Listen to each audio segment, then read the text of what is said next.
যে ফ্রুটস খাচ্ছ, তুমি যে ভেজিটেবলস খাও, আর বীজগুলো কেমন দেখতে, লাউ ঝিঙের তফাৎ করতে পারছে না। মানে অসুবিধা হচ্ছে যে টালার 100 বছরের জন্য অ্যাপ্রোপ্রিয়েট, এত ব্যাপ্তি, এত বড় এরিয়া জুড়ে সেটা এত লেয়ার্ড একটা কাজ করা সম্ভব হয়েছে, এটা টালা বলেই। কপি রয়েছে হচ্ছে এইখানে দেখা যাচ্ছে। Hello friends, welcome to my channel. আমি অভিষেক আর তোমরা দেখছো এবং অভি। বর্তমানে কোথায় আছি সেটা তো ডেফিনেটলি বলছি। তার আগে 2025-এর শারদোৎসবের সবাইকে শুভকামনা জানিয়ে আজকের ব্লগ শুরু করছি। কেন সত্যিকারের আজকের দিনে মানে এখনো মহালয়া 2-3 দিন বাকি, কিন্তু পুজো শুরু হয়ে গেল আজ থেকেই। চলে এসেছি কোথায় সেটা বলে দিচ্ছি, টালা প্রত্যয়। হ্যাঁ, ডেফিনেটলি তোমরা জায়গাটা দেখে একটু ওয়াইড পাচ্ছ, এটা টালা প্রত্যয়। আর টালা প্রত্যয় চলে এসেছি 2025-এর দুর্গোৎসবে। আর এবছর টালা প্রত্যয়ের কিন্তু 100 বর্ষ, মানে 100 ইয়ার সেলিব্রেশন হচ্ছে। আর সেই সেলিব্রেশনের সাক্ষী রয়েছি আমি আর তোমরাও। তো চলো মণ্ডপের ভেতরে ঢুকবো। এবছর তাদের কিন্তু আমরা আগে থেকেই জানি যে তাদের এবছরের থিম হচ্ছে বীজ অঙ্গন। আগে বীজগণিত দিয়ে নাম শুরু হয়েছিল, তারপরে নাম পরিবর্তন করে মাননীয় মুখ্যমন্ত্রী দ্বারা নাম পরিবর্তন করা হয়েছে, আর এখন নাম হচ্ছে বীজ অঙ্গন। আর সেই অঙ্গনে আমরা পা রেখেছি। কি বোঝাতে চাইছে এই বীজ অঙ্গনের মাধ্যমে সেটা আমরা ডেফিনেটলি জেনে নেব। মানুষই সেই প্রাণী একমাত্র এই পৃথিবীতে যারা নিজের খাদ্যে বিষ মেশায়, এটা কিন্তু মনে রাখো। এবার মণ্ডপে ঢুকবো আর জেনে নেবো এই বীজ অঙ্গনের মাধ্যমে কি বোঝাতে চাইছে টালা প্রত্যয় আর তাদের শিল্পী ভবতোষ সুতার। সবার সাথে কথা বলবো, এখানে কর্মকর্তার সাথে কথা বলবো এবং শিল্পী ভবতোষ সুতারের সাথে কথা বলে নেবো, জেনে নেবো কি ভাবছে টালা প্রত্যয় তাদের 100 বর্ষে, আর কলকাতাবাসীকে কি চমক দেখাতে চলেছে। চলো ভেতরে ঢুকি, সোজা টালা প্রত্যয়। তো ধীরে ধীরে এগাচ্ছি আমরা, দেখতেই পাচ্ছ বীজ অঙ্গন। তো সেই বীজ অঙ্গনে এবছর যেটা প্রথমে দিয়ে টালা প্রত্যয় তার জার্নি শুরু করছে সেটা হচ্ছে একটা খাদ্যবস্তু, সেটা হচ্ছে ফুলকপি।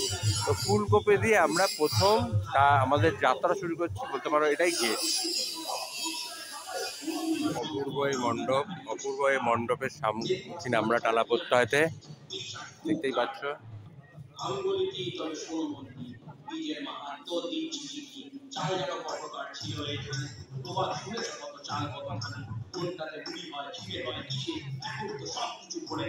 দেখতেই পাচ্ছ বন্ধুরা, এখানে কিন্তু রয়েছে বীজ জীবনের উৎস এবং খাদ্য শৃঙ্খলে প্রথমে যোগসূত্র। Seeds is the source of life and the first link of the food chain. তো বীজ থেকেই শুরু গল্প, সেই বীজের গল্পই কিন্তু আজ এবছর টালা প্রত্যয় আমাদেরকে শোনাবে বা দেখাবে। তো চলো, দেখতেই পাচ্ছ পারফর্মিং আর্ট হচ্ছে। আর প্রথমেই তোমাদেরকে দেখাই কীভাবে কাজটা করা হচ্ছে। দেখতেই পাচ্ছ বন্ধুরা, একটা নবান্ন উৎসবের পারফর্ম করছে। আমরা যখন মানে শীতকালে নবান্ন উৎসব হয়, সেই নবান্ন উৎসবে নতুন ধান আমরা পুজো করি, সেই নতুন ধান আমাদের সেই নবান্ন উৎসব দেখা যাচ্ছে। যেমন আমরা পিঠে উৎসব হয়, সেটা কিন্তু নবান্ন উৎসব হয়, ঠিক আছে, পৌষ মাসে। সেই পৌষ মাসের নবান্ন উৎসবের একটা পারফর্ম দেখালো হচ্ছে এখানে। এই দেখো আসছে নবান্ন উৎসবে।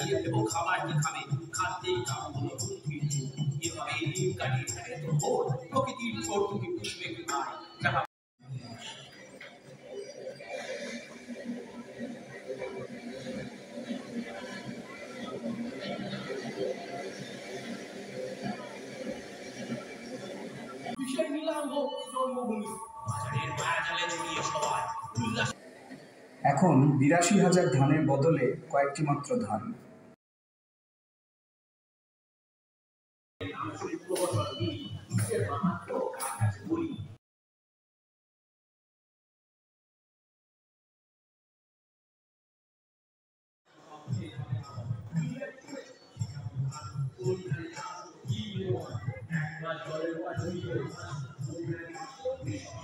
বন্ধুরা দেখতেই পাচ্ছ কি অপরূপ সাজে কিন্তু মা রয়েছে, একজন কৃষিণী সাজে তিনি রয়েছেন। দেখতেই পাচ্ছ মা তার সন্তানদেরকে সাইডে রেখেছে, শুধু গণেশ রয়েছে, বাকি রয়েছে লক্ষ্মী, সরস্বতী, কার্তিক, গণেশের বাহনরা রয়েছে, যারা আমাদের বর্তমানে পরিবেশের পরিবেশ বান্ধব জীব, আর সেই পরিবেশ বান্ধব জীব কিন্তু তাদের রেখেছে মা, আর তাদের সন্তানাদি সেভাবে বলতে কেউ নেই, শুধু গণেশ রয়েছে তার সাথে। আর এদিকে জানি না এটাই লক্ষ্মী, সরস্বতী এবং কার্তিকের ফরমেশন কিনা, কিন্তু দেখতেই পাচ্ছ মা কৃষক রূপে, কৃষিণী রূপে রয়েছে এখানে। এখন ৮২,০০০ ধানের বদলে কয়েকটি মাত্র ধান, যিনি খাবার উৎপাদন করেন দেশের সেই কৃষকের ঘরেই অপুষ্ট শিশু। বিলুপ্তির পথে পোকামাকড়, বিভিন্ন রকম পোকামাকড় যেগুলো থাকে, সেই পোকামাকড়ের রূপগুলো এখানে তুলে ধরা হয়েছে, যেগুলো আমাদের ফসলে লাগে আর যার জন্য আমরা পেস্টিসাইড ইউজ করে থাকি, সেইগুলো রয়েছে এখানে।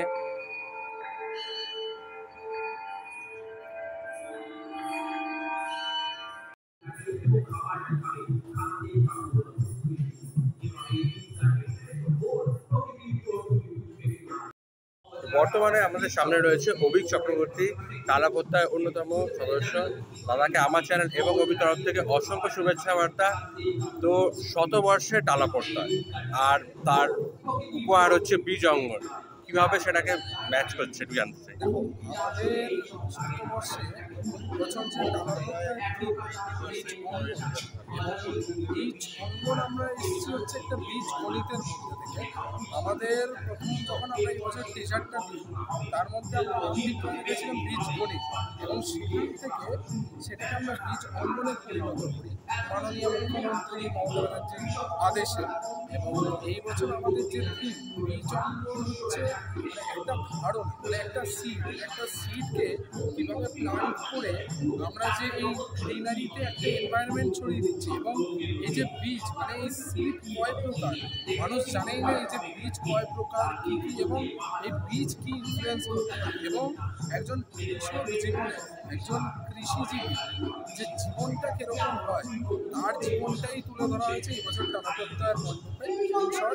এবং এই যে কৃষিদের, মানে আমরা আমাদের সোসাইটিতে যারা চাষ করে এবং যারা এই কৃষক জীবনটা পালন করে, তাদেরকে অনেকে আমরা কি করি, আমরা সোসাইটির অনেক লোয়ার ক্লাস মানুষজনের মধ্যে দেখি। তো সেটাই কীভাবে আমরা রিমুভ করে সোসাইটিতে তাদেরকেও উপরে তুলে ধরবো। মানে চাষিরা, আমরা মনে করি যেই রেসপেক্টটা ওদের দেওয়া দরকার আমরা কিন্তু কেউই দিই না, বা আমরা চেষ্টা করলে সেই জায়গায় দিয়ে উঠতে পারি না। তো কীভাবে এই চাষিদের জীবন নিয়ে, মানে আমরা কীভাবে তাদেরকে আরও সমাজে তুলে ধরতে পারি। এবং আমাদের এই বছর আমি মণ্ডপের একটা এন্ট্রান্স দিয়ে বলছি তোমাকে, আমাদের এন্ট্রান্স দিয়ে ঢুকতেই একটা সামনে দেখতে পারবে তুমি একটা বড় ফুলকপি রয়েছে, এবং এই ফুলকপিটা হচ্ছে আমরা দেখাতে চেয়েছি একজন চাষির হাত ধরেই তো এই ফুলকপিটা আসছে, নর্মাল মানুষ তো আর কেউ চাষ করতে পারছে না। তো এই ফুলকপিটা দিয়ে শুরু করে তার পরের স্ট্রাকচারেই রয়েছে আমাদের এই বছরের চমক হচ্ছে বীজ বুঝে বুড়ো হচ্ছে আমাদের একজন চাষি, যে আর কি এবছর পুরো কনসেপ্টটাই পুরো সেখান থেকে বোঝাতে শুরু করছে। মানে মানুষজন মণ্ডপে প্রবেশ করলে ওই এন্ট্রান্সেই বুঝে যাবে যে সামনে কি হতে চলেছে। এই বছর টালাপোত্তা পুরো বীজ নিয়ে কাজ করেছে, এবং কৃষি জীবনটা কীভাবে আমরা তুলে ধরতে পারি, মানে আমাদের ডেলি লাইফে তাদেরকে তো আমরা অনেক কিছু চলে দেখি, কীভাবে তাদের আরও তুলে ধরতে পারি সেই নিয়ে এই বছর টালাপোত্তা। এবং আমাদের মণ্ডপে কিছু পারফরমেন্সেস রয়েছে, মানে একটা চাষ জমিতে যা যা পারফরমেন্স থাকে সেটা কীট পতঙ্গ থেকে শুরু করে মুরগি, আরও আমি আশা করি তুমি ক্লিপস দিয়েছো সব কিছু তোমার চ্যানেলে দেখাবে। এবং আশা রাখবো এই বছর মানুষজন বিগত কিছু বছর ধরে টালাপোত্তা আমাদের চলে থেকে আমরা 2 বছর শুরু করেছি, মানুষের কাছে প্রচুর ভালোবাসা পেয়েছি, এবং আশা রাখবো শতবর্ষে এটা আরও এক্সিড করে যাবে। অসংখ্য শুভেচ্ছা বার্তা বললো। সবে আজকে 2025-এর দুর্গা উৎসব শুরু, তাতেই টালাপোত্তা কিন্তু সারা ফেলে দিয়েছে সারা কলকাতা জুড়ে এবং বাংলা জুড়ে। আর মানুষজনের খুবই ভালো লাগবে। এখন তো জাস্ট শুরু, এবার দেখি আপনারা সবাই আসুন, দেখা যাক আপনাদের কেমন লাগে। Thank you.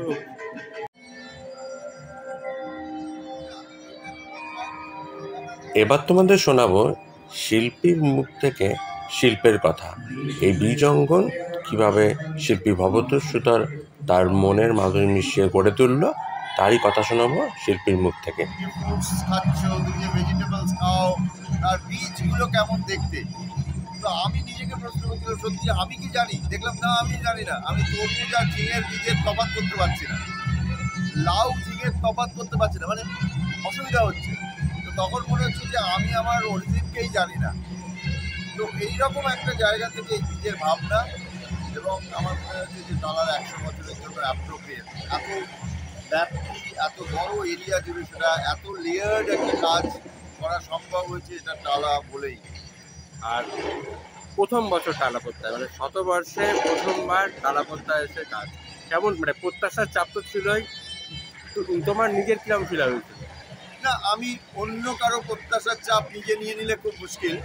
আমার যা নিজের প্রতি কনফিডেন্স, আমি নিজে প্রচণ্ড কনফিডেন্ট আমার নিজের কাজ এবং শ্রদ্ধাশীল নিজের প্রতি, এবং কমিটেড আমি। তো সেটার উপরে আমি অনেক বেশি ভরসা রাখি, এবং হোপফুলি কয়েক ঘন্টা হয়েছে পুজো, সামনেটা খুলে দেওয়া হয়েছে, তাতে মানুষের মুখের এক্সপ্রেশনই তো বলে দিচ্ছে যে কতটা মানুষকে ছুঁতে পেরেছে। এবার দেখতে হবে যে মানুষ কতটা ছুঁয়ে থাকতে পারে, কতদিন এই কাজটাকে সে ছুঁয়ে থাকতে পারে, সেটা হচ্ছে দেখার। আর শেষ প্রশ্ন হচ্ছে বলবে যে কি দর্শকের উদ্দেশ্যে ডেফিনেটলি মানে দুর্গাপুজো শুধু দেখার নয়, শুধু শোনার নয়, উপলব্ধি করার। টালাতে সবাইকে আসতে বলবো, এক্সপিরিয়েন্স করতে বলবো স্পেসকে, এবং এই যে সামগ্রিক যে স্পেস ক্রিয়েট হয়েছে এলিমেন্টস নিয়ে, সব কিছু নিয়ে তার অংশ হয়ে উঠতে বলবো আমি।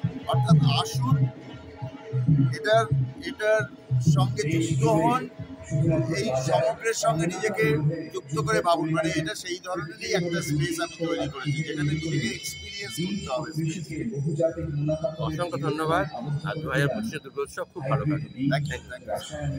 বন্ধুরা দেখতেই পারলে বছরের বিস্ময়, মানে অন্যতম বিস্ময় ডেফিনেটলি বলবো, কারণ টালা প্রত্যয় মানে কিন্তু সেরা।